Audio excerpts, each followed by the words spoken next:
It's easy to get really excited about buying a brand new snowboard, but in actual fact, choosing the right boots is just as, if not more important.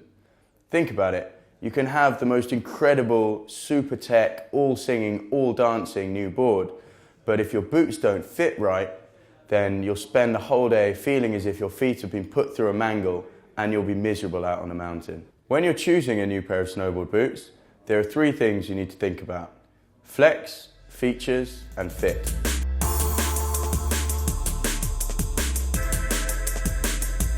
So first off, you want to think about flex. In general, stiffer boots tend to be preferred by freeriders and advanced freestylers, half-pipe riders, or people who are hitting really big kickers. This is because when you're going really fast down a mountain, you'll appreciate the support and the extra responsiveness that a really stiff boot will offer you. Softer boots, on the other hand, tend to be better suited to beginners. The slightly more forgiving feel makes them just easier to wear and they're easier to turn in. Jibbers also tend to like soft boots. Basically, because of that easy flex, you're more likely to get away with a sketchy landing, and the softness also makes it easier to do presses and to really tweak out your grabs. That said, flex is basically a personal choice, and everyone has their own preference, so it's worth trying out a few different types to see what suits you. The second point to consider when you're choosing your new boots is the features. The most important of these is the lacing system. Now you can see that the Vans V66 boot that I've got here has conventional laces, so that just laces up like any ordinary shoe. There are a lot of variations on lacing systems out there though. So this boot, which is called the Vans Revere, has a different system. It's basically got conventional laces down the front, like an ordinary boot, but on the side it's got what's called a boa wheel. Now this, believe it or not, is a system that was invented by a man who spent most of his life designing catheters for a living.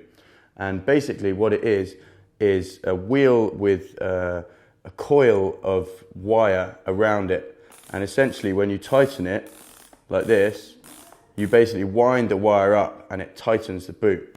Now on this boot with the boa side mounted like this, what it's actually doing is putting a bit of extra pressure on here, so it's really pulling your heel back into the boot.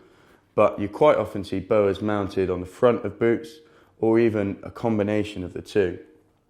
The beautiful thing about a boa is not only is it really easy to tighten up like that, but when you want to loosen it, you just pop that out and it undoes itself. This boot here, which is a 32 lashed, has a third kind of lacing system. This is something that 32 call the fast track system. Basically what it is two drawstrings essentially that are responsible for tightening the laces over the arch and around the ankle of the boot. So this one on the right tightens the laces around the arch, and then you can cleat that off like that when you've got it right. And this one here does the same for around the ankle.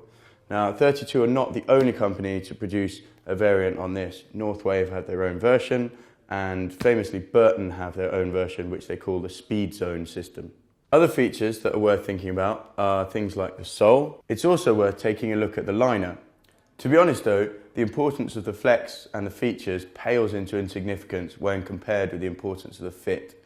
Seriously, getting a pair of snowboard boots that fit your feet properly is probably the most important thing you can do when buying snowboard kit. To help you get the fit of your snowboard boots absolutely perfect, we've got a fairly simple 5-stage process.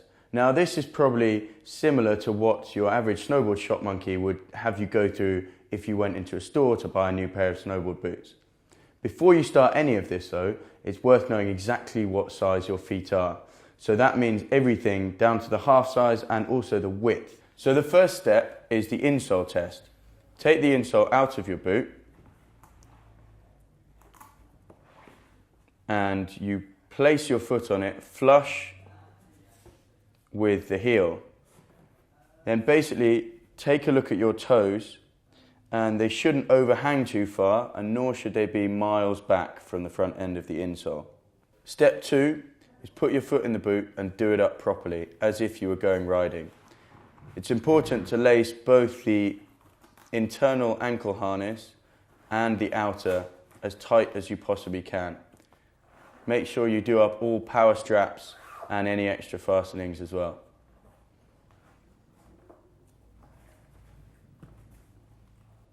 Step 3 is what we call the toe test. Stand up straight and you should feel your big toe just brushing the inside of the liner. Lean forwards as if you're turning a snowboard and you should feel it come away from the inside ever so slightly. Step 4 is the heel test. Rock backwards and forwards on your heels as if you were turning a snowboard from edge to edge. If you feel your heel lifting out of the bottom of the boot by more than a centimetre or so, it may be worth going down a size. If you've been through all those stages and the boots feel like they fit, step 5 is to take your foot out and get them heat moulded properly. It's also worth remembering that if you're likely to do a lot of snowboarding in your boots, say 100+ days a winter, you may want to go down a half size. This is because heat moldable liners will actually pack down an awful lot over the course of an entire winter's riding, and so you'll end up with a little bit more space at the end of your boot. That said, if you're only going to do a week or two a year, it's probably worth sticking to your normal size. So you've got a pair of boots that fits perfectly. You've got the right flex for you and the right features. All you need to do now is take your credit card to the till and hope it doesn't melt.